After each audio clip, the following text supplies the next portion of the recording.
जय हिंद दोस्तों, आप सभी का हमारे चैनल क्राइम की आहट में बहुत बहुत स्वागत है। आज हम आप सभी के बीच एक ऐसी प्रेम कहानी लेकर आए हैं जिसको सुनकर आप सभी के रोंगटे खड़े हो जाएंगे। ये कहानी है फ्रांस की एक बेहद खूबसूरत तथा खुशमिजाज लड़की की, जिसकी खूबसूरती के चर्चे पूरी दुनिया में थे। इस लड़की को प्रेम करने की इतनी खतरनाक सज़ा मिली जो शायद ही आपने कभी कहीं सुनी होगी। कहानी के हर पहलू से रूबरू होने के लिए कहानी को अंत तक जरूर सुने, और अगर कहानी पसंद आए तो चैनल को सब्सक्राइब करना बिल्कुल ना भूलें। ये कहानी है ब्लेंच मोनियर की। ब्लेंच एक बड़ी ही नेकदिल लड़की थी। ब्लेंच फ्रांस के पोइटियर्स शहर में रहती थी। ब्लेंच की उम्र सिर्फ 25 साल थी। वैसे तो ब्लेंच की खूबसूरती लाजवाब थी, परंतु उसकी आंखों की खूबसूरती का तो कोई तोड़ ही नहीं था। उसकी आंखों में एक अलग ही चमक थी जो उसकी खूबसूरती में चार चांद लगा देती थी। ब्लेंच की खूबसूरती का हर कोई दीवाना था। ब्लेंच को जो भी एक बार देख लेता था वो उसके पीछे दीवाना हो जाता था तथा उसकी एक झलक पाने के लिए पागलों की तरह उसका इंतजार करता रहता था। ब्लेंच एक अमीर खानदान की लड़की थी। बेहद अमीर होने के बावजूद भी ब्लेंच सबसे बड़े ही प्रेम से पेश आती थी। ब्लेंच पोर्टियर शहर में अपने भाई मार्शल मोनियर तथा अपनी माँ मैडम मोनियर के साथ रहती थी। ब्लेंच की माँ मैडम मोनियर का पूरे शहर में बड़ा बोलबाला था। मैडम मोनियर का उनकी रईसी के कारण पूरे शहर में दबदबा था। पैसों के कारण लोग मैडम मोनियर की बेहद इज्जत करते थे। शहर के सभी बड़ी हस्तियों के साथ मैडम मोनियर का उठना बैठना था। मैडम मोनियर केवल रईस तथा खानदानी लोगों को पसंद करती थी। वो चाहती थी कि उनके बच्चे भी उन्हीं की तरह केवल रईस लोगों से ही मतलब रखें। मैडम मोनियर ने अपने दोनों बच्चों की परवरिश बड़े ही राष्ट्रीय ढंग से की थी। उन्होंने अपने बच्चों के अंदर कूट कूट कर ये भरना चाहा कि केवल पैसे से ही सब कुछ होता है और बड़े तथा खानदानी लोग ही अच्छे होते हैं। मैडम मोनियर जैसा चाहती थी उन्होंने अपने बेटे को सेम वैसा ही बना दिया था, लेकिन ब्लेंच के मामले में वो कम सी पड़ गई। उनकी लाख कोशिशों के बाद भी ब्लेंच मैडम मोनियर जैसी नहीं बनी। ब्लेंच अपनी माँ और अपने भाई की तरह अमीर गरीब में फ़र्क नहीं करती थी। वो सबके साथ हमेशा एक जैसा व्यवहार करती थी। ब्लेंच को ना ही अपनी खूबसूरती का घमंड था और ना ही उसे अपनी दौलत का घमंड था। ब्लेंच एक नेक और नर्म दिल वाली लड़की थी। उसके अंदर दया और अच्छाई कूट कूट कर भरी थी। वहीं दूसरी तरफ ब्लेंच की माँ सिर्फ और सिर्फ रईस लोगों को ही पसंद करती थी। ब्लेंच जब भी किसी गरीब व्यक्ति से बात करती तो मैडम मोनियर बेहद चिढ़ जाया करती थी। मैडम मोनियर ब्लेंच को हमेशा समझाती थी कि अपने से नीचे और गरीब लोगों से कभी भी बात मत किया करो, वरना तुमको इस गलती की बहुत बड़ी सजा मिलेगी। लेकिन ब्लेंच को अपनी माँ के तौर तरीके बिल्कुल भी पसंद नहीं थे। ब्लेंच की माँ चाहती थी कि ब्लेंच की किसी अमीर खानदान में शादी हो तथा जिसके लड़के से उसकी शादी हो वो खानदानी रईस होने के साथ साथ बेहद खूबसूरत भी हो, लेकिन शायद किस्मत को कुछ और ही मंजूर था। एक दिन ब्लेंच की मुलाकात एक आम इंसान से होती है। इस शख्स ने अभी ही वकालत की तैयारी करना शुरू की थी। यह व्यक्ति उतना कामयाब नहीं था जितना ब्लेंच की माँ चाहती थी। यह वकील एक बहुत ही साधारण से परिवार से आता था। कुछ ही मुलाकातों में ब्लेंच को उस वकील लड़के से प्यार हो जाता है। ब्लेंच की पसंद का लड़का उसकी माँ की डिमांड से बिल्कुल अलग था। एक तो ये लड़का मिडिल क्लास फैमिली से था, दूसरा इसका खानदान भी एकदम नॉर्मल था, तीसरा और सबसे बड़ा कारण ये लड़का ब्लेंच से 1 या 2 साल नहीं पूरे 10 साल बड़ा था। ये सारी चीज़ें ब्लेंच के लिए बिल्कुल मैटर नहीं करती थी। उसने अपने प्यार को परवान चढ़ने दिया तथा कुछ समय बीतने के बाद बड़ी हिम्मत करके ब्लेंच ने अपनी माँ से सब कुछ बता दिया कि मैं एक वकील को बेहद पसंद करती हूँ तथा उसी से शादी करना चाहती हूँ। ब्लेंच की लव स्टोरी सुनकर मैडम मोनियर गुस्से से लाल पीली हो जाती हैं। मैडम मोनियर ब्लेंच की कहानी सुनकर कुछ देर के लिए सुन्न सी पड़ जाती हैं। मैडम मोनियर पहले तो गुस्से में अपना आपा खो देती हैं, लेकिन फिर वो खुद को समझाकर शांत करती हैं और ब्लेंच को समझाती हैं कि वो वकील लड़का तुम्हारे लायक नहीं है, तुम उसे भूल जाओ। इसी में तुम्हारी और उस लड़के की भलाई है। तुम मुझ पर भरोसा रखो, मैं तुम्हारी शादी शहर के सबसे खूबसूरत लड़के से कराऊंगी और जहाँ तुम्हारी शादी होगी वो लोग तुम्हें एकदम रानी की तरह रखेंगे। ब्लेंच को अपनी माँ की एक भी बात समझ में नहीं आती। वो बस किसी भी तरह से उस वकील लड़के के साथ रहना चाहती थी। ब्लेंच की पूरी दुनिया अब उस वकील लड़के में बस चुकी थी। ब्लेंच की माँ उसे हर तरह से समझाती है, लेकिन ब्लेंच कुछ भी सुनने समझने को तैयार नहीं थी। ब्लंच अपनी माँ को साफ साफ मना कर देती है और कहती है मुझे कुछ भी नहीं सुनना, मैं जीऊंगी तो सिर्फ उस वकील के साथ और मरूंगी तो सिर्फ उसी के साथ। ये सारी चीज़ें मैडम मोनियर को अंदर तक झकझोर देती हैं। अब मैडम मोनियर बिना टाइम गंवाए ब्लंच के लिए लड़के देखने लगती हैं, लेकिन ब्लंच उस लड़कों से बात तक नहीं करती है। इन सारी बातों को लेकर ब्लंच के घर में डेली झगड़े होने लगते हैं। इन सारी चीज़ों के बावजूद ना तो ब्लंच पीछे हटने को तैयार थी और ना ही उसकी माँ। ब्लंच की माँ ने सब कुछ ट्राई कर लिया पर अपनी बेटी को नहीं समझा पाई, तो उन्होंने ब्लंच की हरकतों के बारे में ब्लंच के भाई मार्शल को बताया। ब्लंच की कहानी सुनकर ब्लंच का भाई मार्शल भी हैरान हो जाता है। ब्लंच का भाई और उसकी माँ दोनों मिलकर अब सोचने लगते हैं कि कैसे वो लोग ब्लंच को उस लड़के से अलग करवाएं।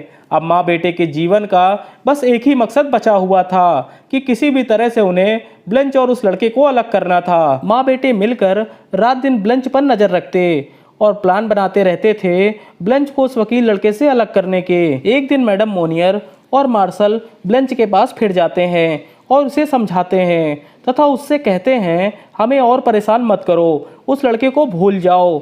अपनी माँ और भाई की बातें सुनकर ब्लंच उन दोनों से गुस्सा हो जाती है और अपनी माँ तथा भाई से चिल्लाकर कहती है मैं उसे कभी नहीं भूल सकती, मैं आज और अभी उससे मिलने जा रही हूँ। ब्लंच की ये धमकी सुनते ही माँ और बेटे दोनों गुस्से से तमतमा जाते हैं और उन्हें ये अच्छे से समझ आ जाता है कि ब्लंच ऐसे नहीं मानने वाली है। तभी दोनों माँ बेटे प्लान बनाते हैं कि अगर हम ब्लंच को घर से बाहर ही ना निकलने दे तो फिर ब्लंच क्या कर लेगी और कैसे किसी से मिल लेगी। वो दोनों एक दूसरे से कहते हैं कि ये मुलाकात ब्लंच की आखिरी मुलाकात होगी, इसके बाद वो कभी किसी से नहीं मिल पाएगी।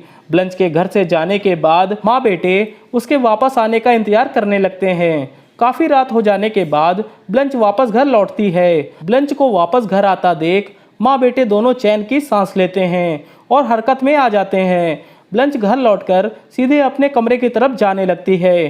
तभी उसकी माँ ब्लंच को आवाज़ लगाती है और उसे रुकने को कहती है। ब्लंच को रोककर दोनों कहते हैं कि उस वकील लड़के को भूल जाओ। ब्लंच ये बात सुनते ही भड़क उठती है और चिल्लाने लगती है कि आप दोनों को जो करना हो कर लो, मैं उसे नहीं छोड़ूंगी। ब्लंच अपना गुस्सा निकालते वक्त अपने भाई और माँ के प्लान से एकदम अनजान थी। उसे अंदाजा भी नहीं था कि उनके खिलाफ क्या षड्यंत्र रचा गया है। ब्लंच के साथ जो होने वाला था ब्लंच ने उसकी कल्पना भी नहीं की थी। ब्लंच की माँ अपने प्लान के अकॉर्डिंग ब्लंच को अपने साथ घर के स्टोर रूम में चलने को बोलती है। ब्लंच गुस्से के कारण अपनी माँ को साफ साफ मना कर देती है। ब्लंच का बार बार यूं मना करना उसकी माँ को बड़ा खटक रहा था। अब ब्लंच जैसे ही अपने कमरे की ओर जाने लगती है तो उसकी माँ और भाई उसे पकड़ते हैं और उसे खींचकर घर के कोने में बने एक अंधेरे कबाड़ खाने में ले जाते हैं। वहाँ ले जाकर वो दोनों ब्लंच को उस कमरे में धक्का दे देते हैं। ब्लंच के अंदर जाते ही उसकी माँ कमरे का दरवाज़ा बाहर से बंद कर देती है। कमरे को बंद करने के बाद ब्लंच की माँ कमरे के बाहर से बोलती है, ब्लंच जब तक तुम उस गंवार लड़के को नहीं भूलोगी तब तक तुम यहीं बंद रहोगी। ब्लंच अपनी माँ की बात सुनकर कहती है, आपको जो करना है कर लो, मैं उसे कभी नहीं भूल सकती, चाहे उसके लिए मुझे ज़िंदगी भर क्यों ना इस कमरे में ही बंद रहना पड़े। ब्लंच को लगता था आज नहीं तो कल पक्का उसकी माँ का गुस्सा शांत हो जाएगा और वो उसे बाहर निकाल लेंगी। ब्लंच ने कभी सपने में भी नहीं सोचा था जो दरिंदगी उसके साथ उसकी माँ और भाई करने वाले थे।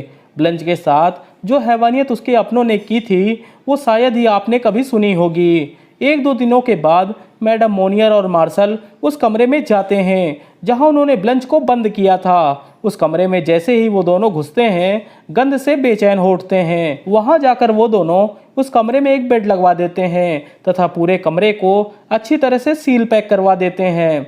वो दोनों कमरे के दरवाजे के नीचे सिर्फ इतनी सी जगह रखते हैं जितने में वो ब्लंच को खाना पीना दे सकें और सांस लेने को हवा आती रहे। वैसे तो हमेशा खूबसूरती को संवार कर रखा जाता है, लेकिन यहाँ खूबसूरत ब्लंच के साथ तो कुछ और ही किया जा रहा था। वो ब्लंच जिसने कभी किसी का बुरा नहीं किया था वो आज उस जुर्म की सजा काट रही थी जो उसने किया ही नहीं था। वो लड़की जो हर किसी की मदद किया करती थी आज खुद मदद की भीख मांग रही थी, लेकिन किसी को भी उस पर तरस नहीं आ रहा था। अब ब्लंच को उस बदबूदार कमरे में बंद कर दिया गया था। नौकर ब्लंच को टाइम से खाना पीना दे दिया करते थे। ब्लंच की माँ जब भी उस कमरे के पास जाती थी तो उससे सिर्फ इतना पूछती थी कि क्या वो उस लड़के को भूल जाएगी और अपनी माँ की पसंद के लड़के से शादी करेगी या नहीं। ब्लंच की माँ जब भी ये सवाल पूछने जाती तो ब्लंच का जवाब सिर्फ ना ही होता था। इसी तरह से समय बीतता गया। दिन से महीने, महीने से सालों हो गए, पर ना तो ब्लंच ने अपनी जिद छोड़ी और ना ही उसकी माँ ने अपनी जिद छोड़ी। कमरे में बंद रहते रहते ब्लंच चीखने चिल्लाने लगती है तथा कमरे के दरवाजे को पीटने लगती है। ब्लंच की चीखें जब पड़ोसी सुनते हैं तो वो उसकी माँ से पूछते हैं कि ब्लंच अब बाहर क्यों नहीं निकलती है और घर के अंदर चीखती क्यों रहती है। पड़ोसियों के इस सवाल पर मैडम मोनियर ने कहा, ब्लंच की दिमागी हालत खराब हो चुकी है, इसलिए वो चीखती चिल्लाती रहती है। इसी वजह से हम उसे घर से बाहर नहीं निकलने देते हैं। ब्लंच की चीखने और दरवाज़ा पीटने की शिकायत मिलते ही उसकी माँ ने तुरंत उसे जंजीरों से बंधवा दिया। इस तरह से रहते रहते ब्लंच वाकई पागल सी होती जा रही थी, परंतु अब भी उसकी माँ को उस पर तरस नहीं आ रहा था। घर के नौकर अब ब्लंच के लिए परेशान होने लगे थे। घर के नौकरों ने बहुत हिम्मत करके अपनी मालकिन से कहा कि वो अब ब्लंच को माफ़ कर दें और उसे कमरे से बाहर निकाल लें। इस पर उस मैडम ने सभी नौकरों को वहां से डरा धमकाकर भगा दिया। नौकर भी डर कर शांत हो गए, क्योंकि वो कर भी क्या सकते थे।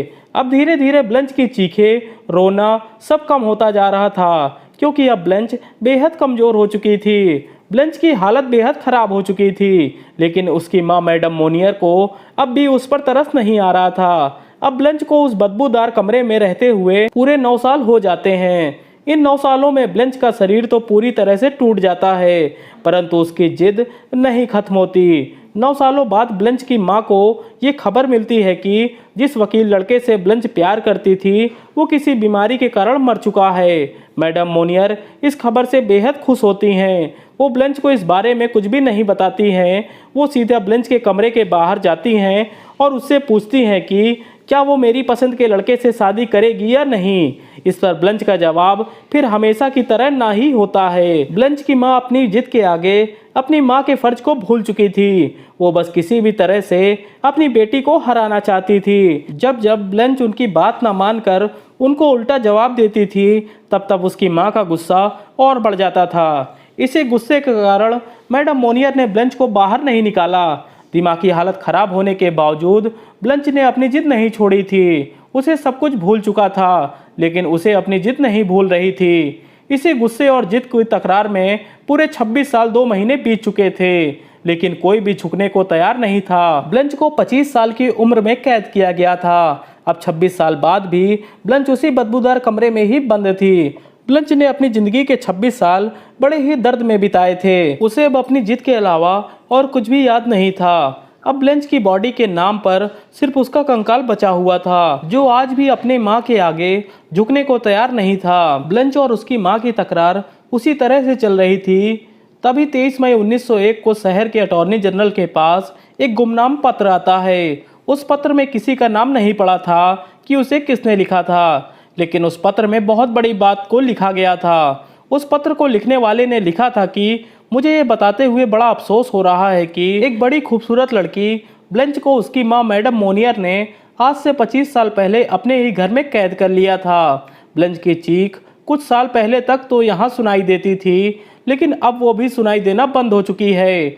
मैं ये तो नहीं जानता कि ब्लंच ने ऐसा क्या किया है जो उसे उसकी माँ ने इतनी बड़ी सजा दी है, लेकिन मैं इसका दावा कर सकता हूँ कि ब्लंच मोनियर आज भी अपनी माँ की कैद में है। आप कृपा करके उस घर की जांच करें और उस लड़की को उसकी माँ की कैद से आज़ाद कराएं। ये पत्र पढ़कर अटॉर्नी जनरल हैरान हो जाते हैं। पहले तो वो इस बात पर यकीन ही नहीं कर पाते हैं, पर वो इस पत्र को इग्नोर नहीं करते। वो बिना टाइम गंवाए पुलिस की टीम को मैडम मोनियर के घर तलाशी लेने के लिए भेज देते हैं। जब पुलिस की टीम मैडम मोनियर के घर पहुंचती है तो पहले तो मैडम मोनियर उन्हें घर के अंदर जाने से साफ मना कर देती है, लेकिन पुलिस वाले जबरदस्ती उसके घर में घुस जाते हैं और मैडम मोनियर के घर की तलाशी लेने लगते हैं।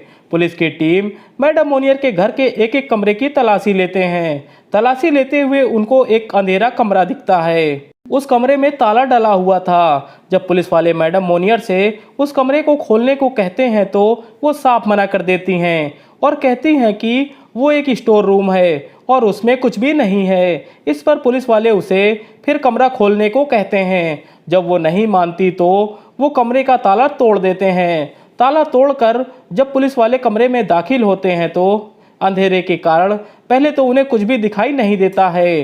जब वो कमरे के अंदर जाते हैं तो उल्टे पैर वापस लौट आते हैं क्योंकि कमरे में बेहद गंदगी और बदबू भरी हुई थी। पुलिस की टीम थोड़ा रुककर कमरे के अंदर जाती है। कमरा का नज़ारा देखकर पुलिस की टीम के रोंगटे खड़े हो जाते हैं। कमरे में चारों तरफ बहुत भयानक बदबू भरी हुई थी। कमरे का मंजर इतना भयानक था जिसकी कल्पना भी नहीं की जा सकती है।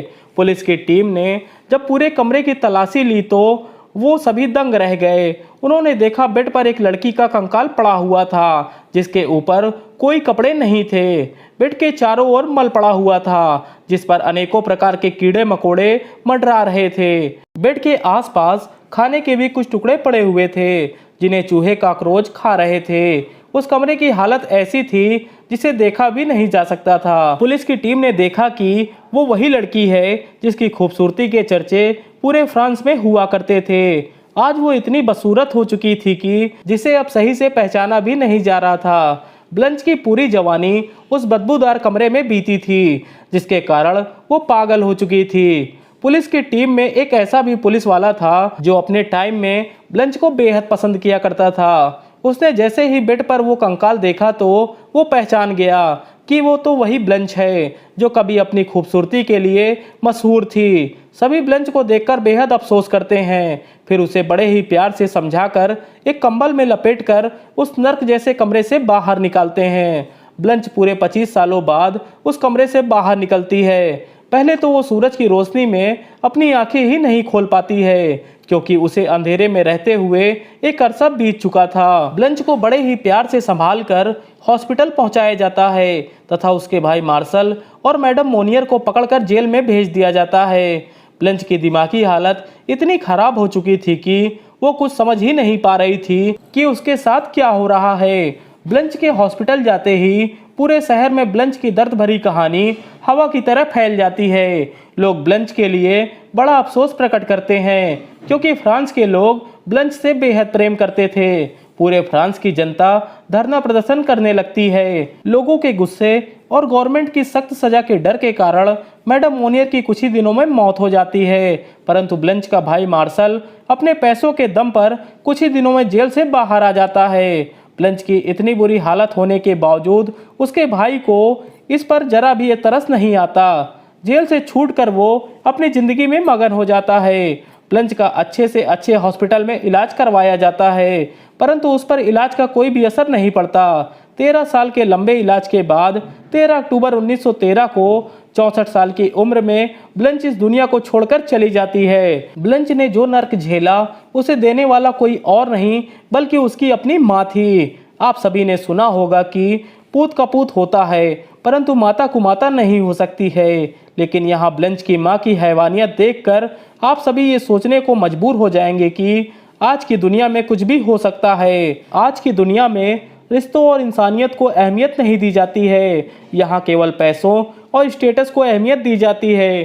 दुनिया की ऐसी ही सच्ची और खौफनाक कहानियाँ सुनने के लिए हमारे चैनल क्राइम की आहट को सपोर्ट करें। अगर कहानी पसंद आए तो कहानी को लाइक और शेयर करना बिल्कुल भी ना भूलें। कहानी को पूरा सुनने के लिए आप सभी का धन्यवाद।